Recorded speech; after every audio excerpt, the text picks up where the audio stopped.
너희는 스스로 조심하라. 그렇지 않으면 방탕함과 술 취함과 생활의 염려로 마음이 둔하여지고 뜻밖의 그날이 덕과 같이 너희에게 임하리라. 이날은 온 지구상에 거하는 모든 사람에게 임하리라. 같이 읽겠습니다. 이러므로 너희는 장차 올 이 모든 일을 능히 피하고 인자 앞에 서도록 항상 기도하며 깨어있으라 하시니라. 깨어있으라 라고 말씀하고 계시잖아요. 안 그럼 우리의 마음이 둔해지거든요. 스스로 조심하라. 둔해진다. 술 취함으로 마음이 둔해지고, 방탕함을 좇으면 마음이 둔해지고, 생활의 염려에 빠지면 마음이 둔해지고, 죄의 유혹으로 마음이 둔하여지고 강팍해져요. 마음에 우상이 있으면 둔하여집니다. 세상의 즐거움이 마음을 둔하게 만들 수 있어요. 무릇 지킬 만한 것보다 더욱 내 마음을 지키라. 이 마지막 시대에 진짜 우리가 우리 마음을 지켜야 돼요. 제가 요즘에 와서 조금 더 정신을 차리나 봐요.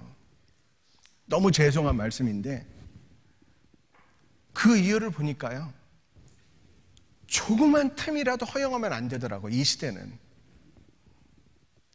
그런 걸 요즘에 느끼거든요.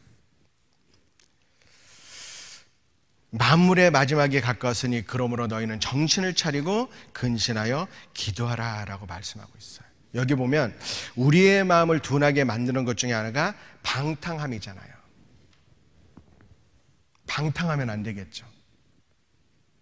이 방탕이 뭐냐라고 보면은 자신을 방종하게 놓아버리는 것, 곧 절제 없이 욕망을 따라 살아가는 무절제한 삶, 그게 방탕이거든요. 또 방탕이 뭐냐면 하나님이 나에게 주신 것들을 소중하게 생각하지 않고 함부로 낭비하는 것이 방탕이에요. 그래서 그 헬라어로 방탕이 뭐냐면 아소티하다라고 되어 있는데, 이제 절제 없다, 낭비한다, 방종한다, 타락한다라는 것. 히브리어로 방탕이라는 단어가 뭐냐면 잘날이라는 건데, 이것도 낭비하다, 방종하다, 경솔하다. 잘날이라는 뜻은 뭐냐면 자신의 인생을 방종하여 무가치하게 만드는 행위다라는 거예요. 여러분에게 방탕의 모습이 없습니까? 방탕은 첫 번째, 많은 종류가 있겠지만 시간의 방탕이 있을 수 있어요. 시간. 하나님이 우리에게 주신 것들을 소중하게 생각하지 않고 함부로 낭비하는 게 방탕이잖아요.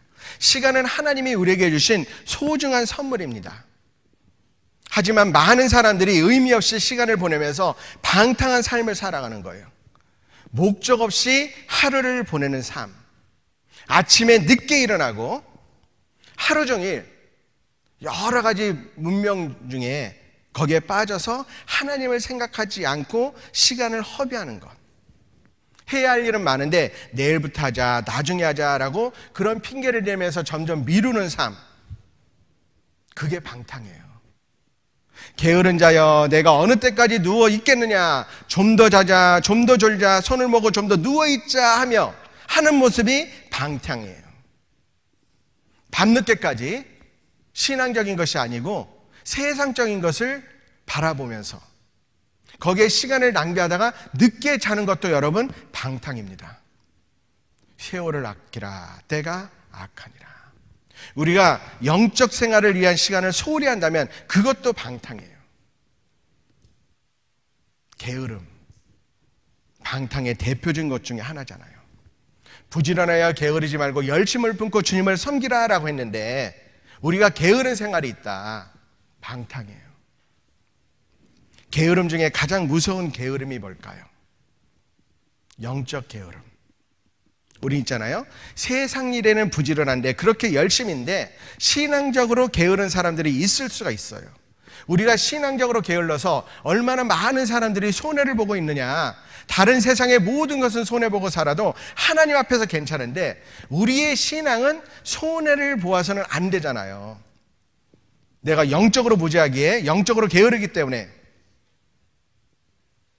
얼마나 많은 손해를 보고 있는가. 게으름 중에 가장 무서운 게으름이 뭔지 아세요? 전도의 게으름.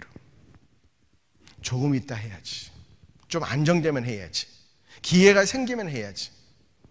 내가 자꾸 가족 전도를, 사랑하는 사람들의 전도를 미룰 때 그 수많은 사람들이 나의 게으름으로 인해서 지옥의 땔감이 되어가고 있다는 것 생각해 보셨나요? 너는 사망으로 끌려가는 자를 건져주며 살육을 당하게 된 자를 구원하지 않지 말라. 게으름이 있으면 안 됩니다. 시간의 방탕이에요. 또 방탕이 있다면 물질의 방탕이 있을 수 있어요. 모든 것은 하나님이 우리에게 주신 거예요. 하나님이 나에게 주신 것인데 그것을 가치 있게 사용하고 있지 못하다면 그것이 방탕한 거잖아요. 예를 들어보면 합당할지 모르겠지만 필요하지 않은 명품 옷을 산다, 고가의 전자기기, 고급 자동차를 빚을 내서 구매한다, 뭐 여러 가지, 더 이상 예를 들진 않겠습니다. 재물은 하나님이 우리에게 왜 주셨죠? 이 세상을 즐기라고? 인생을 한번 즐겨보라고? 너 수고했으니까 이제 편하게 놀아보라고? 아니잖아요. 하나님이 우리에게 주신 재물을 주신 이유가 뭡니까? 이뤄진 영혼들 인도하라고. 그걸 위해서 주님의 몸된 교회가 하나가 되어야 되니까 하나 되기 위해서, 하나가 되어 전도하니까 그것에 사용하라고 우리에게 주신 거잖아요. 물론 당연히 우리도 먹어야 될 건 필요하니까 우리를 위해서도 쓸 부분도 있지만 진짜 목적이 무엇인지 알아야 돼요. 그리고 방탕한 생활 가운데 하나가 사실 하나님께 드려야 될 것을 소홀히 하는 것, 11조, 헌금, 뭐 그런 것들에 대해서 내가 온전한 생활을 하지 못한다. 그것도 방탕이거든요. 우리가 헌금 생활을 하는 데 있어서 근본적인 지식 두 가지가 필요해요. 하나는 뭐냐면 내게 주어진 모든 것은 내 것이 아니라 나를 구원하신 주님의 것이다. 그렇죠? 우리가 11조는 뭐예요? 내게 10가지인데 그 중에 하나가 하나님 거니까 하나님께 드린다라는 것이 11조가 아니잖아요. 내가 가진 모든 것이 다 하나님의 것입니다 라는 것을 고백하는 마음으로 드리는 것이 11조잖아요. 정말 그 마음이 있어야 돼요. 그리고 또 헌금은 내 것을 주님께 드리는 것이 아니라 내게 맡기신 주님의 것을 주님의 것답게 쓰는 것, 그것이 물질에 대한 온전한 사용이에요. 그래서 하나님이 나에게 주신 그 물질을 왜 주셨는지 그 의미를 알아야 됩니다. 그래서 시간의 방탕, 재물의 방탕, 또 하나의 방탕이 있는데 재능의 방탕이 있어요. 하나님이 나에게 여러 가지 재능을 주셨어요. 그렇죠? 여러 가지 재능들이 있죠. 근데 그 재능을 무엇을 위해서 사용하느냐? 하나님은 각 사람에게 특별한 재능과 능력을 주셨습니다. 하지만 그것을 헛되이 사용하거나 하나님을 위해 사용하지 않는다면 방탕한 삶이 되는 거예요. 음악적인 재능이 있지만 찬양이 아니라 세속적이고 세상적인 음악에만 몰두하는 경우, 사람들을 감동시키는 언변이 있지만 하나님의 복음의 말씀을 전하는 데 사용하지 않고 자기를 과시하는 데만 사용한다. 우리에게 주신 은혜대로 받은 은혜가 다 다르잖아요. 그 은혜를 정말 주님을 위해서 사랑해야 돼요. 그런데 가장 위험한 방탕이 있어요. 그 방탕이 뭘까? 영적인 방탕. 말씀 한번 찾겠습니다. 로마서 12장 1절입니다.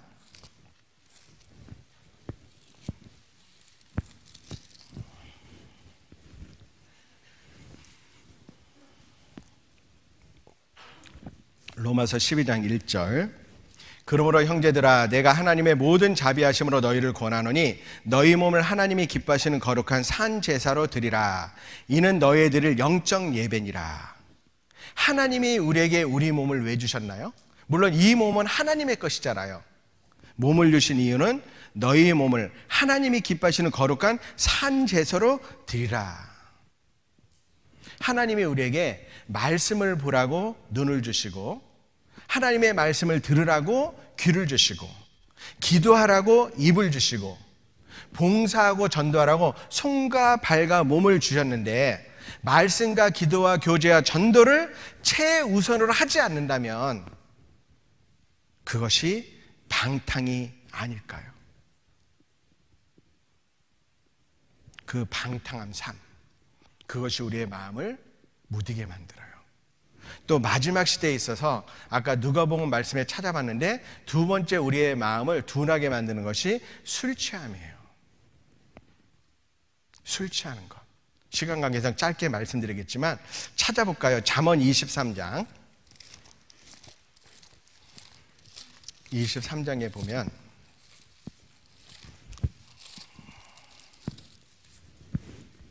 (23장) 29절입니다.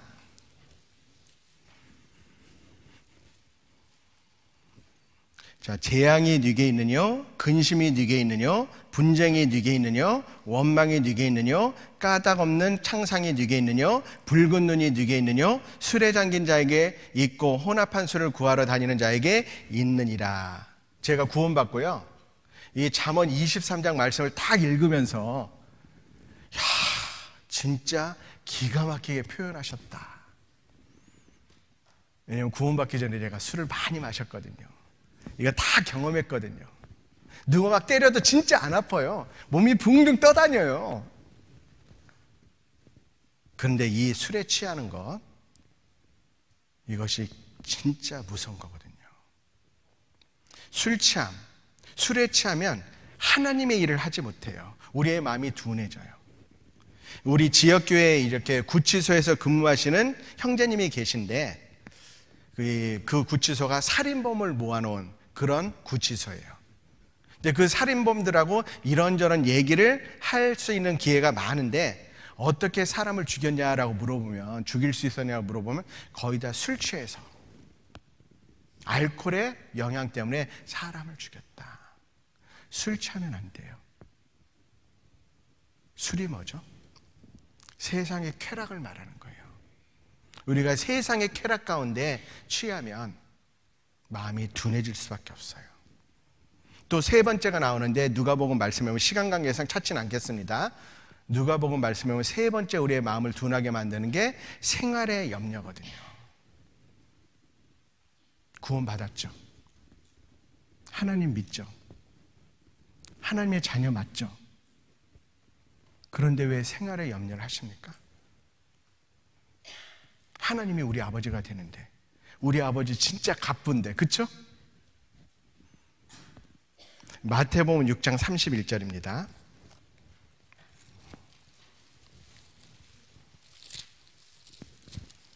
마태복음 6장 31절에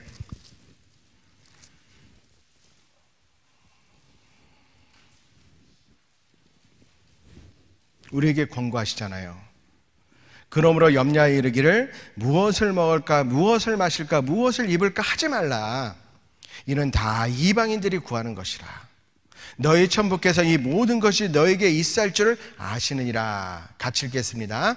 너희는 먼저 그의 나라와 그의 의를 구하라. 그리하면 이 모든 것을 너에게 더하시리라.